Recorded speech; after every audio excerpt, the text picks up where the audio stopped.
காரணம்னா சரீரம்னா இழைச்சுட்டே போறவன், இழைச்சுண்டே போற சன்னியாசியால கூட கர்மயோகத்தை விட்டுட முடியாதுன்னு அர்த்தம். வளர்த்துன்னு போறவன் கண்டிப்பா சம்பாதிச்சு சாப்பிட்டு கர்மயோகத்தை பார்த்துப்பான், அதுல சந்தேகமே இல்லை. இப்போ இழைக்கிறவன் தானே ஒண்ணும் பண்ண வேண்டாம்னு நினைப்பான். அந்த இழைக்கிறவனான கூட அந்த இழைச்ச உடம்புக்கு கொஞ்சம் வேணும் இல்லையா அர்ஜுனா? சரீர யாத்ராபிச்சனே பிரசித்தேது அகர்மணா. இழைத்துக் கொண்டே போகிற உடம்பாக இருந்தாலும் கர்மயோகம் அவசியம் வேணும். இந்த இடத்துல அர்ஜுன் அழகா ஒரு சந்தேகம் கேட்டான். கண்ணன், நீ சொல்றது நல்லா இருக்கு, ஆனா இழைக்கிற உடம்பு நீயே சொல்லிட்டியோ இல்லையோ, தானே உடம்பை இழைச்சுட்டே போட்டோம், நான் சம்பாதிக்கல, கர்மயோகம் பண்ணல, சாப்பிடல, சரீரம் இழைச்சு போடுத்துனா எனக்கு ஆத்ம சாட்சா்காரம் கிடைச்சிரும் இல்லையோ? ஏன்னா பிராணம் படுத்தும் இல்லையோ? பிராணன் படுத்துனா ஆத்ம சாட்சா்காரம் கிடைச்சிருமே. அப்ப சரீர யாத்திரைய பார்த்துக்காமல் பேசாம விட்டாலே சரீரம் அழிந்து போய் ஆத்ம சாட்சா்காரம் கிடைச்சிருமே. சரீர யாத்திரைய நான் என்னத்துக்காக பார்த்துக்கணும்னா? சிரிச்சுட்டா அர்ஜுனன். உனக்கு யாரு பிராணம் போனா ஆத்ம சாட்சா்காரம் கிடைக்கும்னு சொன்னா? கண்ணன் முதல் கேள்வி கேட்டான் அர்ஜுனனை பார்த்து. பிராணம் போனாலாம் ஆத்ம சாட்சா்காரம் கிடைக்காது அர்ஜுனா, சாதனத்தாலதான் ஆத்ம சாட்சா்காரம் கிடைக்கும். நீ இருந்து செய்யற கர்மயோகத்தால ஏற்படுமே தவிர பிராணம் போறதுனால மோட்சம் கிடைச்சிரும், பிராணம் போறதுனால ஆத்ம சாட்சா்காரம் கிடைச்சிருங்கிறது நம்ம சித்தாந்தமே இல்லை, அது வைதிக மதமே இல்லை. பிராணம் போனா ஒண்ணு இல்லை, மிஞ்சி போனா சொர்க்கத்துக்கோ நரகத்துக்கோ போகும் பாவ புண்ணியங்களின் படி. பிராணம் போகுங்கிறதுனால கிடைச்சிரும் நினைச்சுக்காதே. பிராணம் போனா என்ன தெரியுமா கிடைக்கும்? அடுத்த ஜென்மா கிடைக்கும், அவ்வளவுதான் விட்டான். பூரா ஆத்ம சாட்சா்காரம் கிடைக்காது. அதனால சரீர யாத்திரை வேணாலும் செய்தாகணும். ரெண்டாவது கேள்வி கேட்டான் அர்ஜுனன். இப்ப சரீர யாத்திரைக்காகவாவது வச்சுக்கணும்னு சொல்றையே, சரீர யாத்திரை என் கையிலயா இருக்கு? நீ போய் கண்ணனே இந்த மாதிரி பேசலாமான்னா? என்ன சித்தாந்தம் என்ன சொல்லும்? நின்னனர், இருந்தனர், கிடந்தனர், திரிந்தனர். நின்னிலர், இருந்திலர், கிடந்திலர், திரிந்திலர். நின்னாலோ இருந்தாலோ கிடந்தாலோ திரிந்தாலோ, நிற்காவிட்டாலோ இருக்காவிட்டாலோ கிடக்காவிட்டாலோ திரியாவிட்டாலோ, எதுக்கும் எல்லாம் அவனதீனம். முதல் 10 முதல் திருவாய்மொழி. உயர்வர உயர்நலமுடையவன்கிற 10 பாசுரம். நீ எத்தனை உபனிஷத்தும் கத்துணுலாம். இந்த 10 பாட்டோட அர்த்தம் தாண்டறதுக்குள்ளே ரொம்ப சிரமம். நம்மாழ்வாருடைய உயர்வரா. அதுல இது நின்னர், இருந்தனர், கிடந்தனர், நின்னாலும் இருந்தாலும் திரிந்தாலும் கிடந்தாலும் அவனதீனம்னர். அத்தோட நிறுத்திருக்கலாம் இல்லையோ? நம்ம வீட்டுல மேல விசாரித்தார், அதென்ன நின்னிலர், இருந்திலர், கிடந்திலர், திரிந்திலர். என்ன நின்னா இருந்தா கிடந்தா அவனதீனம்னு சொல்லிட்டு ஆழ்வார் விட்டுருந்தா நம்ம மாட்ட நிறைய பேர் குத்தர்க்கத்துக்கு காத்துன்னு இருப்பான். அவன் எழுந்து ஒரு நாள் கேட்பான், 5000 வருஷம் கழிச்சு நீ கேள்வி எழுப்பான். அப்ப நிற்காட்டா கிடக்காட்டா இருக்காட்டா என்ன தீனம்னு சொல்லிக்கலாமான்னு? நின்னா இருந்தா கிடந்தா மட்டும் அவன்னு சொன்னா, அப்ப நான் நிக்கல சுவாமி, நான் இருக்கல சுவாமி, நான் கிடக்கல சுவாமி, அப்ப என்ன தீனம்னு வச்சுக்கலாம்னா ஆகாது. நின்னிலர், இருந்திலர், கிடந்திலர், திரிந்திலர். நின்னாலும் இருந்தாலும் கிடந்தாலும் திரிந்தாலும் அவனே. நிற்காவிட்டாலும் இருக்காவிட்டாலும் கிடக்காவிட்டாலும் திரியாவிட்டாலும் அவனே. மத்த ஸ்மிருதிஞானம் அபோகனஞ்ச அகம். மனசுக்குள்ளே புகுந்தி இத்தனையும் நான் நியமிக்கிறேன்னு கண்ணன் சாதித்தான் ஆழ்வார் பாசுரத்திலே. நின்னாலும் இருந்தாலும் கிடந்தாலும் சொன்னாரோ இல்லையோ? அப்ப சரீர யாத்திரையை நாம் பார்த்துக்கிறதாவே தெரியலையேன்னு அர்ஜுனன் அனுப்போம். கண்ணன் சொன்னது என்ன? சரீர யாத்திரைக்காகவாவது கர்மயோகம் வேணும்னா, சரீர யாத்திரையே என்னதில்ல ஒண்ணுதுன்னா என்ன ஏன் கேட்கிறேன்னா? நல்ல கேள்விதான் கேட்டான். ஆனா கீதை முடியச்சே கேட்க வேண்டியது இப்போ கேட்டான். அப்ப கேட்டிருந்தா இது நியாயமான கேள்வி. இத போய் 3வது அத்தியாயத்துல கேட்கலாமோ? அர்ஜுனனுக்கு கண்ணன் பதில் சொன்னா, இல்ல அர்ஜுனா, சரீர யாத்திரை உங்ககிட்ட தான் இருக்குன்னா. இல்ல, நாங்கள்லாம் சீவையிட்டவாள், மறந்தும் புறந்தொழா மாந்தர், நாங்களா எதுவுமே செய்ய மாட்டோம், அவர் தான் எல்லாம் வாஸ்தவம். கர்மா 2 வகை. ஒன்னுக்கு நியத்த கர்மான்னு பேரு, இன்னொன்னுக்கு அநியத்த கர்மான்னு பேரு. இது அடியார்கள் எல்லாரும் தெரிஞ்சுக்க வேண்டியது, வாழ்க்கைக்கு உபயோகமானது. நியத்த கர்மா அநியத்த கர்மான்னா, நியத்த கர்மான்னு சொன்னால் சாபத்தை போலே, அதாவது இன்னவன் இன்ன இடத்திலே இன்ன சாபத்தையோ இன்ன சுகத்தையோ இன்ன துக்கத்தையோ அனுபவித்தே தீர வேண்டும். இடம், பொருள், வழி எல்லாம் நிச்சயிக்கப்படுகிற கர்மா நியத்த கர்மா. அது அநேகமா ஒரு மனுஷனுக்கு வாழ்க்கையில 5% இருந்தா ஜாஸ்தி. மொத்தம் ஒரு 100 கர்மா இருக்குன்னு வச்சுப்போம், அதுல ஒரு 5ஓ 6ஓ நியத்தமா இருக்கலாம். இப்ப தக்ஷகன் கடிபட்டு பரீட்சித் மகாராஜன் 7வது நாள் உயிர் போகும், இது நியத்த கர்மா. அவனால எதுவுமே மாத்திக்க முடியாது. இப்ப 7வது நாள் தக்ஷகன் கடிப்பன், உயிர் போகும், எல்லாம் நிச்சயப்படுத்திட்டு. அப்ப அந்த இடத்துல என் சரீர யாத்திரை என் வசம் இல்லை. ஏன்னா நான் ஒண்ணுமே பண்றதுக்கு இல்லையோ இல்லை.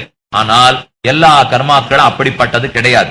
பின்ன பொதுவா என்ன பகவான் சொல்லி வைப்பன்னா, இத்தனை ஆண்டுகளுக்கு இவன் ஒரு மாதிரி சுகத்தை அனுபவிக்கட்டும், ஒரு மாதிரி துக்கத்தை அனுபவிக்கட்டும், இப்படிங்கிற அளவுக்கு பெருமான் முடிவு பண்ணுவார். அதற்கப்புறம் இன்னைக்கு வண்டியில ஏறச்சே யாரானும் தன் காலம் மிதிச்சானா இல்லையான்லாம் அவர் முடிவு பண்ண மாட்டார். அதுக்கு தான் அநியத்த கர்மான்னு பேர். நியத்த கர்மான்னா எல்லாமே நிச்சயப்படுத்தப்பட்டு உடனே ஒருத்தர் சொல்லுவா, இதை எடுத்து இங்க வச்சேன்னு, இப்ப இது பறக்கிறது, நம்ம இதையும் பறக்கும்படி பெருமாள் பண்ணார், இப்போ நான் ஜாகிரதையா மடிச்சு வச்சிருந்தேன்னா ஒரு விதத்துல உண்மை பறக்கும்படி பண்ணதுதான். அதுக்குன்னு இந்த மாதிரி காரியத்தெல்லாம் அவர் பணம்னு வேலை மனக்கிட்டு உட்கார்ந்து இருக்கல இப்ப பரபிரம்மம். அவருக்கு வேற வேலையும் நிறைய உண்டு இல்லையோ.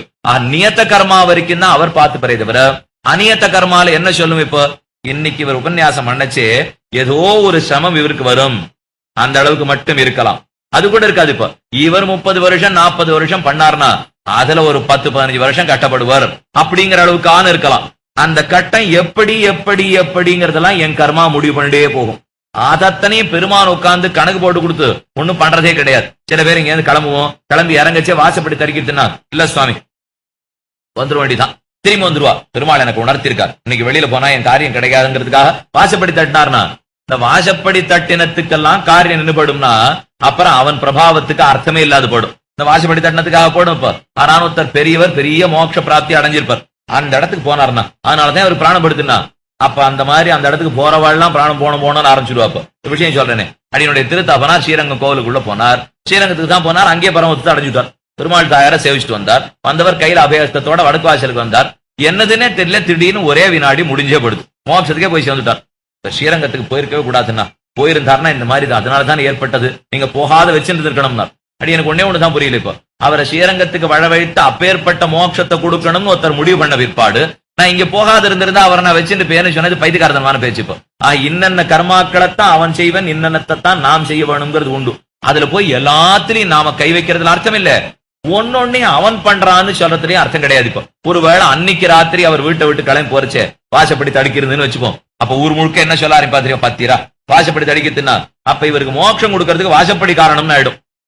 பெருமான் காரணம் இல்லை இப்ப அவருக்கு மோட்சம் கொடுத்தது, இந்த வாசப்படி தடுக்கி காட்டினதா அவருக்கு மோட்சம் கொடுத்த காரணம். அப்ப நியத்த காரணம் அநியத்த கர்மா வித்தியாசம் மனசுல வாங்கிக்கணும். அநியத்த கர்மான்னு ஒண்ணு நாம ஒத்துக்கலைன்னு வச்சுப்போம், அப்ப ஊர் அத்தனை குழம்பி போகும். எல்லாமே நியத்த கர்மா ஆகிவிட்டா, எங்க தகப்பனாருக்கு உடம்பு குறைச்சே ஆஸ்பத்திரிக்கு அழைச்சின்னு போக மாட்டேன், என் பிள்ளை படிக்க மாட்டேன்னு சொல்லச்சே படின்னு சொல்ல மாட்டேன், ஏன்னா எல்லாமே நியத்த கர்மாவும் இல்லையோ. இது படின்னு சொல்லி என்ன போறது, இப்போ வேண்டவே வேண்டான்னுடுவோம். அதே போல ஒரு உடம்பு சரியில்லைன்னா ஜாக்கிரதையா வீட்டோட இருக்கா, கிரகத்தோட இருந்தா எல்லாம் சரியா படும் அப்படின்னு அவளை பார்த்து சொல்ல ஆரம்பிச்சிருவேன். எல்லாத்தையுமே நியத்த கர்மான்னு சொன்னா நம்ம பங்கே இல்லாமல் போகும். அப்ப இந்த கீதை சொல்றதுக்கு நான் வர வேண்டாம், கேட்கறதுக்கு நீ வர வேண்டிய தேவையில்லை. இதை கேட்டு தெரிஞ்சுண்டு கொஞ்சமான நடைமுறைப்படுத்தி வாழ்க்கையில கொஞ்சம் நம்ம வைதிகனா ஆகணுங்கிறதுக்காகத்தானே இவ்வளவு பிரயத்தனம் பண்ணிட்டு இருக்கோம். இது எதுவுமே என் கையில இல்லைன்னு சொல்லியிருந்தால் நீங்க கீதோபன்யாசம் ஏற்பாடு பண்ண வேண்டாம், நான் கீதோபன்யாசம் சொல்ல வேண்டிய தேவையும் கிடையாது. அநியத்த கர்மாங்கிறது உண்டு, நியத்த கர்மாங்கிறது உண்டு, அந்த அளவுக்கு வித்தியாசம் ஞாபகம் வச்சுக்கணும். ஆனா அநியத்த கர்மா இருக்குங்கிறதுக்காக நானே ராஜா நினைச்சுட்டு இப்ப பண்றதுக்கு சொல்லல, அந்த கர்மாவையும் அவன் தூண்ட நான் செய்கிறேன் எண்ணத்தோட செய்ய வேண்டும். நாஸ்திகனும் ஆஸ்திகனுக்கு இங்கதான் பெரிய வேறுபாடு. ஆஸ்திகனை பொறுத்தவனும் அநியத்த கர்மாவை ஒத்துப்பன், நாஸ்திகன் எல்லாத்தையுமே அநியத்த கர்மான்னு சொல்லிடுவான். எதுவுமே நியத்தம் இல்லை, எதுவும் பகவத் அதீனம் அன்னு, எல்லாமே அநியத்தம்னு அவன் சொல்லுவான். ஆனா நாம என்ன சொல்றோம், நான் தான் செய்யணும் சுவாமி, எல்லாத்தையும் அவர் செய்ய போறது இல்லை, ஆனால் நான் செய்தேங்கிற எண்ணத்தோட செய்ய மாட்டேன், அவர் ஆராதனமா தான் செய்வேன், அவர் தூண்டினாருங்கிற எண்ணத்தோட தான் செய்தேன் என்ன ஒரு வினயத்தோட பேச தெரிஞ்சுக்கிறானோ இல்லையோ, அவன் தான் ஆஸ்திகன் ஆகிறான், வைதிகன் ஆகிறான். ஆஸ்திகத்துக்கு நாஸ்திகத்துக்கு சின்ன வேறுபாடு தான், எல்லாமே நாம செஞ்சுதான் ஆகணும். ஆஸ்திகனா இருந்தாலும் நாஸ்திகனா இருந்தாலும் சரி, அதை நானே முடிவெடுத்துக் கொள்ளுவேன்னு நாஸ்திகன் சொல்லுவான், அது என்னால முடியாதுன்னு ஆஸ்திகன் சொல்லிக் கொள்ளுவான். அநியத கர்மத்தை புரிய வைத்தான். சரீர யாத்ரா விசதே ந பிரசித்தேத கர்மணா யஜ்ஞார்த்தாத் கர்மணோன்யத்ர லோகோயம் கர்மபந்தனா.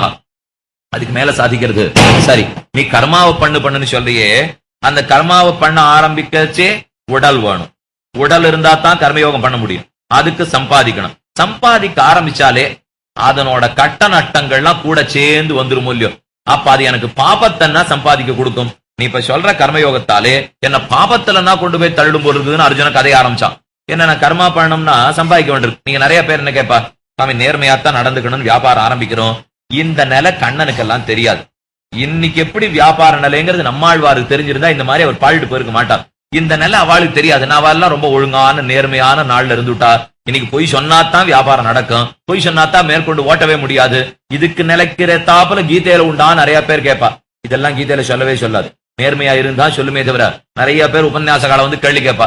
முக்கியமான அபிப்பிராயம் என்ன தெரியுமா, தாங்கள் ஏதோ ஒரு மாதிரி நடந்துட்டு இருப்போம், இது அவர் வாயில வருதான்னு தெரிஞ்சுக்கிறதுக்காகவே பல பேர் போய் கேள்வி கேட்டுட்டே இருப்பா. வரவழைக்கவே முடியாது, ஏன்னா இங்க இருக்கிறதான் அவன் சொல்ல முடியுமே தவிர நாம வாழறத வாழ்ந்துட்டு இது புஸ்தகத்துல இருக்கான்னு தேடிட்டு போனோம்னா நம்ம வேலை புஸ்தகத்துல இருக்கிறபடி வாழறது. இவன் வாழ்க்கையை அமைச்சுனுட்டு இது புஸ்தகத்துல இருக்குமான்னு தேட பார்த்தா அது நாஸ்திக்கம். அது ஆஸ்திகமன். இந்த இடத்துல பார்த்தா கண்ணன் சாதித்தான். அர்ஜுனுடைய கேள்வி என்ன? இப்போ நான் சம்பாதிக்கணும்னு ஆரம்பிக்கிறேன், யுத்தம் பண்ணணும்னு ஆரம்பிக்கிறேன், அப்ப நிறைய பாபத்தை சம்பாதிப்பேன் இல்லையோ? நீ சொல்ற கர்மயோகமே பாபத்துல கொண்டு போய் தள்ளிடும் போல் இருக்கேன்னு கேள்வி. இப்ப கண்ணன் பிரிச்சு கொடுக்கறான். என்னென்ன கர்மாக்கள்லாம் பாபத்திலே தள்ளும், என்னென்ன கர்மாக்கள் பாபத்திலே தள்ளாது. இது ரொம்ப முக்கியம் நமக்கு. இப்போ என்னென்ன மாதிரி நடந்துட்டா செய்யும் தொழில பண்ணிட்டே இருந்தாலே பாபம் இல்லாத இருந்துள்ளாம். மாத்தி நடக்க ஆரம்பிச்சா அதுவே பாபத்திலே கொண்டு போய் சேர்க்கும். இதிலிருந்து தொடங்குகிறான். யஜ்ஞார்த்தாத் கர்மணோன்யர்த்ர லோகோயம் கர்மபந்தனா ததர்த்தம் கர்ம கௌந்தேய முக்த சங்கஹா சமாச்சர. யஜ்ஞார்த்தாத் யஜ்ஞத்தின் பொருட்டு செய்யப்படுகிற கர்மங்கள் எதுவாக இருந்தாலும் லோகோயம் இந்த உலகத்திலே யஜ்ஞார்த்தாத் கர்மணஹா அந்யத்ர யஜ்ஞத்துக்காக இன்னென்ன கர்மாவை பண்றேன் அப்படின்னா அது சம்சாரத்திலே அழுத்தாது. யஜ்ஞத்தை தவிர மத்த எதுக்காக கர்மாவை பண்ணாலும் அது சம்சாரத்திலே பிடித்து அழுத்தும். இது மேலிடந்து வாரியா முதல்ல சொல்றேன். யஜ்ஞார்த்தாத் கர்மணஹா அந்யத்ர லோகோயம் கர்மபந்தனஹா. யஜ்ஞத்தை தவிர மத்த எதுக்காக கர்மாவை பண்ணாலும் கர்மபந்தம், அது கர்மத்திலேயே தான் போட்டு அழுத்தும். ததர்த்தம் கர்ம கௌந்தேய முக்த சங்கஹா சமாச்சர. அதனாலே ஆசையை துறந்தவனாக யஜ்ஞத்துக்காகவே கர்மங்களை செய். முடிச்சுட்டான் கண்ணன். இப்ப யஜ்ஞார்த்தாத்னா நாம எல்லாரும் என்ன ஹோமகுண்டத்தை வளர்த்துண்டு நிறைய பாத்திரமா நெய்ய வச்சுட்டு ஸ்ரக்கால் எடுத்து யஜ்ஞம் குத்தின்னு இருக்க தவிர வேற ஒண்ணுமே பண்ண முடியாதா என்ன நமக்கு தோணும். இந்த யஜ்ஞம்னு கண்ணன் சொன்னது ஹோமகுண்டத்தை வளர்த்து பண்ற யஜ்ஞம் மட்டுமில்லை, கர்மயோகத்தால் ஆத்ம சாட்சா்காரம் அடைவதே யஜ்ஞம் தான். ஒருத்தருத்தனுக்குன்னு ஒரு கர்மத்தை நாம தேர்ந்தெடுத்துட்டு இருக்கோமோ இல்லையோ, அதுல முக்கியமான பரீட்சை என்ன? முக்த சங்க சமாச்சர. சங்கத்தை துறந்தவனாக, பற்று துறந்தவனாக செய். இந்த பற்றற்ற கர்மாவை செய்யறத விடாம கண்ணன் சொல்லிட்டே வந்திருக்கான். இது நான் செய்யும் கர்மாவன்னு, என்னுடைய கர்மாவன்னு, இன்ன தாழ்ந்த பலத்துக்காக செய்ய மாட்டேன். அப்போ இப்ப கர்மத்தை ரெண்டு விதமா பிரிச்சுக்கோம். ஆத்ம சாட்சா்காரத்துக்காக செய்யப்படுகிற கர்மாக்கள் எல்லாம் உயர்ந்தவை, கர்மத்துல கட்டுப்படுத்தாது. ஆத்ம சாட்சா்காரத்தை தவிர மற்ற எதற்காக செய்யப்பட்ட கர்மாவாக இருந்தாலும் தாழ்ந்தவை. அது இந்த லோகத்திலேயே தான் பிடிச்சு கட்டுப்படுத்தும். இனிமே அவா பண்ணிட்டு இருக்கிற ஒன்னொன்னு இதுக்குள்ள வச்சு பொருத்தி பார்ப்போம். அதான பரீட்சை. இப்ப அடுத்து இதான் விதின்னு சொல்லிட்டான் கண்ணன். யஜ்ஞத்துக்காக ஆத்ம சாட்சா்காரத்துக்காக பண்ணப்பட்ட கர்மா, அதுவும் முக்த சங்கஹா பற்றற்றதாலே பண்ணப்பட்ட கர்மா, அதத்தனையும் கர்மத்திலே படுத்தாது. அது இல்லாம பண்ணதெல்லாம் கர்மத்துல அழுத்தம். முதல்ல எடுத்துப்போமே, அடியும் உபன்யாசம் பண்ணிட்டு இருக்கேன், நம்ம கிட்டே இருந்தே ரொம்ப ஆரம்பிப்போம். மத்த எல்லாரும் பத்தி அப்புறம் பார்த்து இப்போ உபன்யாசம் பண்ணிட்டு இருக்கேன். உபன்யாசம் பண்றதுங்கிறது ஆத்ம சாட்சா்காரத்துக்கு தானா. அதனால இது நிச்சயமா கர்மபந்தத்தில் இருக்காதுன்னு தோணும் இல்லையே. இந்த செயலை இப்ப ரெண்டா பிரிக்கலாம். இதே உபன்யாசத்தை ஆத்ம சாட்சா்காரத்துக்காக இல்லாமல் வேற ஏதானும் ஒரு பயனுக்காக நான் செய்ய ஆரம்பித்தால் உபன்யாசம் பண்றதே கர்மத்துல போட்டு தான் அழுத்தும். உபன்யாசமே சம்சாரத்துல தான் அழுத்தும். அதனால ஒரு செயல்ங்கிறது உயர்ந்ததா தாழ்ந்ததாங்கிறது செயலை பொறுத்து மட்டுமன்று, அதனுடைய பலத்தை பொறுத்தது. உபன்யாசம்ங்கிறதே வசந்த செயலாயிடாது. அந்த உபன்யாசத்தை நான் லோக உபகாரார்த்தமாக ஆத்ம சாட்சா்காரத்துக்காக பண்ணாதான் அது உயர்ந்த கர்மாவாகுமே தவிர, அதையே சரி என்னமோ கூப்பிட்டுருக்கா என்னமோ கொடுக்க போறாங்கிறதுக்காக வந்து பண்ணாலோ, இல்ல ஒரு பேர் வேணும் புகழ் வேணுங்கிறதுக்காக வந்து பண்ணாலோ, இந்த வேற எந்த பிரயோஜனத்துக்காக பண்ணாலும் அது மறுபடியும் சம்சாரத்துல தான் போட்டு அழுத்தம். ஆக உபன்யாசம்ங்கிறது ஒரு செயல் இல்லையோ, எது செயல்ங்கிறத பொறுத்து இல்ல முடிவு. இப்போ அந்த செயலின் பயன் என்ன, அந்த செயலின் பலன் என்னங்கிறத பொறுத்து தான் முடிவு. அதனால தாராளமா நம்ம வியாபாரம், நம்ம போற வேலை எல்லாத்தையும் இந்த உபன்யாசம் பண்ற சிறந்த செயலோட சேர்த்தே பார்த்துடலாம். பலன் தானே முக்கியம். இப்போ நான் எந்த பலத்துக்காக பண்றேங்கிறது முக்கியம். நீங்க வந்து சொன்னோம், எதனால சுவாமி?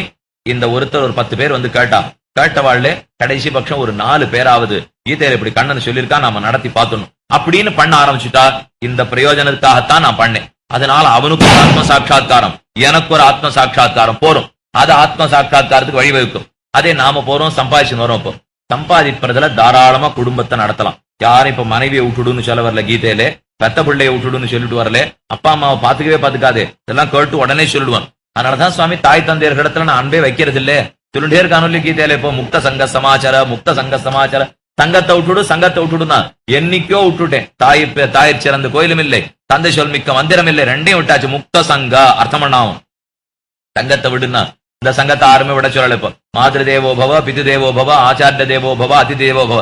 எத்தனை கீதை கேட்டும் தாய் தந்தையர் இடத்துல ஆச்சாரிய இடத்துல அன்பற்று போனால் இவனுக்கு ஒரு நாளும் மோட்ச பிராப்தி ஏற்படவே ஏற்படாது. அவள் இடத்துல நடத்துற கைங்கிறத நடத்தினதான் தர்மவியாதன்னு தருந்தான். மாம்சம் விற்கிறவன், அறுத்து மாம்சம் வித்துன்னு இருக்கிறவன், தர்மவியாதனுடைய வீட்டு வாசல்லே மகரிஷிகள் அத்தனை பேரும் படுகாடு கிடப்பர்களாம். தர்ம சந்தேகம் தீர்த்துக்கணும்னா அவன் தான் வந்து சொல்லிக் கொடுக்கணும். அவன் கஷாப்பு கடை எல்லாம் வச்சு முடிச்சுட்டு கடையை பூட்டுட்டு வருவானா. என்ன சந்தேகம்னு கேட்பானா. ரிஷிகள்லாம் கேட்க ஆரம்பிச்சா சந்தேகத்தை தீர்த்துட்டே போவானா. இன்னும் சுவாமி அவன் அவன் அத்தனது அத கர்மயோகமா வச்சுட்டான். அவன் அந்த கஷாப்பு கடையினால ஆத்ம சாட்சா்காரத்தை அவன் பெறது கூட பண்ணலாம். ஆறும் எதுனாலையும் பெறலாம். ஆனா அவன் என்ன நினைச்சுட்டாப்ப, என்னுடைய ஜாதி என் குலத்துக்கு தகுந்த மாதிரி இந்த தொழில் நியாயம். இத பிராமண வச்சிருந்தா தப்பா போயிருக்கும். அவன் வரணா அவன் ஆசிரமத்துக்கு தகுந்தா போலே அந்த தொழில் நியாயம். நான் இதிலே யாரும் ஏமாற்றாம வியாபாரம் பண்றேன். தாய் தந்தையர் கடத்துல அபார ஆசை அந்த பெரியவனுக்கு. விடாம அவளுக்கு கைங்கரியம் பண்ணுவான். அதனாலதான் இந்த ரிஷிகள் அத்தனை பேருக்கு சந்தேகத்தை தீர்க்கிற அளவுக்கு ஒரு சக்தி அவனுக்கு ஏற்பட்டது. எந்த வியாபாரத்தையும் செய்யலாம். சங்கம் இது என்னுடையதுங்கிற எண்ணமற்று செய்ய வேண்டும். ஆத்ம சாட்சா்காரத்துக்குன்னு செய்யணும். சாமி நான் நூல் நூக்கிற வியாபாரம் பண்றேன், ஆத்ம சாட்சா்காரம் கிடைக்குமான்வா? கிடைக்க வழி உண்டு. ஏன்னா நூல் நூற்கிற வியாபாரம் நம் சரீரத்தை பாதுகாத்துக் கொள்ள, நம் குடும்பத்தை பாதுகாத்துக் கொள்ள என்னால் என்ன கைங்கரியத்தை பண்ண அதை பண்ணிண்டே மேற்கொண்டு ஞானத்தை வளர்த்துக்கிறத யாரும் வேண்டான்னு சொல்லலையே. இப்ப பண்ற வியாபாரத்தை பண்ணிப்போம். ஆனா சில பேர் என்ன பண்ணுவாள்னா 24 மணி நேரம் அதுவே அதுவே அதுவே அதுவே அப்படி ஓடினாத்தான் அது தவறாக சென்று முடியும். அது இருக்கட்டும், பாத்துக்கிறவளுக்கு என்னவோ அது வரைக்கும் பண்ணிவிடுறேன். அதுக்கு மேல நிறைய என்னிடத்துல பொழுது இருக்கும் இல்லையா. இப்ப அந்த பொழுது பகவத் விஷயத்துல தெரிஞ்சுக்க என்ன ஆகும்னா இதுல நேர்மை தானே வந்துரும். இதுங்கிட்ட வராம அதையே பண்ணிட்டு இருந்தோ தான் நேர்மை இல்லாத பண்ணிட்டு இருப்போம். இதனிடத்துல வந்து ஆண்களுக்குன்னு மட்டும் சொல்லல, இப்ப வீட்டோட இருக்கிற பெண்களுக்கு கூட எடுத்துப்போம். தளிக பண்றது அவளுக்கு கர்மயோகம். பெருமாளுக்கு தளி சமைக்கணுமா இல்லையா? பூத்தொடுக்கிறது அவளுக்கு கர்மயோகம். பெருமாளுக்கு புஷ்பஞ்சாத்தனமா இல்லையா? இந்த ஒன்னொன்னு பிள்ளைகளை பார்த்து பெரிய கர்மயோகம். இந்த குழந்தைய பரமசீவ இட்டவனா வளர்த்து நல்ல குடிமகனா இந்த நாட்டுக்கு அர்ப்பணித்தல் ஒரு பெண்ணால மட்டுமே முடிஞ்ச வேலை. அது இந்த ஆண் எத்தனை சுத்திட்டு வந்தாலும் கண்டிப்பா சேர்த்துக்க முடியாது. அப்ப அவளுக்கு இருக்கிற கர்மயோகம் எவ்வளவு முக்கியமாப்படுறது. அதையே என்ன நாளைக்கு இந்த பிள்ளை காப்பாத்தணுங்கிறதுக்காக வளர்த்தால் கர்மபந்தம். இந்த ஊரையும் சம்பிரதாயத்தையும் சித்தாந்தத்தையும் காப்பாத்தணுங்கிறதுக்காக பிள்ளைய வளர்த்தால் மோட்சம். அதே கர்மயோகம். பிள்ளையத்தான் வளர்க்க போறா, அதே சோறு தான் ஊட்ட போறா, அதே பால் தான் கொடுக்க போறா. எந்த பிரயோஜனத்துக்காக எந்த பலனுக்காகங்கிறத பொறுத்து தான் கர்மம் வசந்ததா கர்மம் தாழ்ந்ததா என்ன முடிவையே சாதிக்கிறான் கண்ணன். அதனால ததர்த்தம் கர்ம கௌந்தேய முக்த சங்க சமாச்சார. நாம யோசிச்சு பார்ப்போமே. நாம தான் ஒரு தொழிலுக்கு முதலாளி. ஏதோ ஒரு தொழில் நடத்திட்டு இருக்கோம், நாம தான் அதுக்கு முதலாளி. நம்ம கீழே வேலை பார்க்கறாரு இல்லையோ, அவர் 1ஆம் தேதி ஆனா சம்பளம் வாங்கிப்பார். அவர் பாடு சௌக்கியமா போடுறாரு, நிம்மதியா வேலை பார்க்கறாரு, வந்துடுறாரு.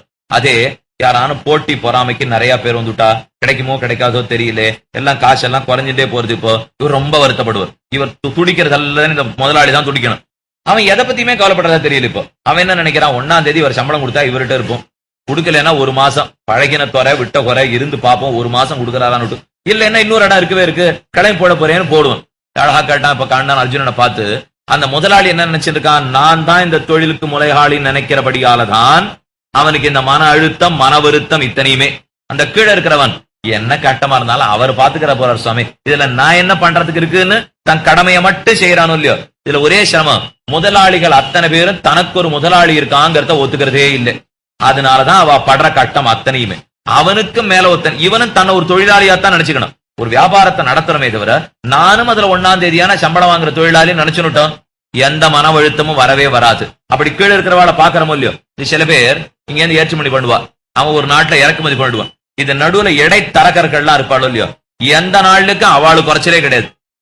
ஏன்னா என்ன கட்டம் வந்தாலும் ஒண்ணு இறக்குமதி பண்ண பட போறான், இல்ல ஏற்றுமதி பண்ண போறான். குறுக்கறதுக்கு எனக்கு என்னன்னா 4 பைசா கிடைச்சிட்டு போறது, அதை வச்சு நான் சௌக்கியமா இருந்துருவேன். என்ன காரணம், எனக்கு இருக்கிறது எனக்கு, அதை பத்தி எனக்கு கவலைன்னு ஒதுக்குறானோ இல்லையோ. இந்த ஒதுக்கி ஒதுக்கி இன்னொருத்தர் பார்த்து பார் நினைத்தால் தானே நம்முடைய அழுத்தம் குறைஞ்சிட்டே போகும்.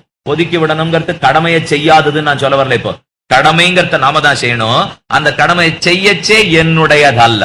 அந்த எண்ணத்தை சேர்த்துனுட்டோம்னா கட்டம் வரவே வராது நம்ம மனசுல. வேடிக்கையா சொன்னார், ஒரு நிறுவனத்துல பெரிய பதவியில ஒரு வேலை பார்த்திருந்தார். அவர் என்னைக்கும் விடுமுறையே எடுக்க மாட்டார். என்னைக்கும் வேலை பார்த்துட்டு இருப்பார், வேலையை பார்த்துட்டு இருப்பார். சுவாமி ஊர்ல உற்சவம் நடக்கிறது, பிரம்மோத்சவம், ஒரு 10 நாள் திருவள்ளிக்கணிக்கு வந்துட்டு போகப்படாதா, ஏன் இந்த மாதிரி பண்ண மாட்டேன் அப்படி என்ன உம்ம தலையில தான் இந்த ஊரே ஓடுறதுன்னு நினைப்போமுக்கு, உம்ம தலையில தான் இந்த வியாபாரமே ஓடுறதுன்னு நினைப்போம்னார். அவர் உடனே அடி எனக்கு பதில் சொன்னார், கண்டிப்பா என் தலையில இந்த வியாபாரம் ஓடல, அது எனக்கு தெரியும். அது என் முதலாளிக்கு தெரிஞ்சிடக்கூடாதுங்கிறதுனாலதான் நான் விடுமுறையிலே போலேன்னார். கண்டிப்பா என் தலையில ஓடலது. நான் விடுமுறையில போயிட்டா என்ன ஆகும் தெரியுமா, இவன் தலையில ஓடலேன்னு முதலாளி தெரிஞ்சு விடுவோம் இல்லையோ. நான் 10 நாள் போயிட்டு வர வரைக்கும் ஒழுங்கா ஓடி இருக்கும். அப்ப இவர் தலையில ஓடலன்னு தெரிஞ்சு விடுவோம், அதுக்காகத்தான் நான் போடாமலே இருக்கேன்.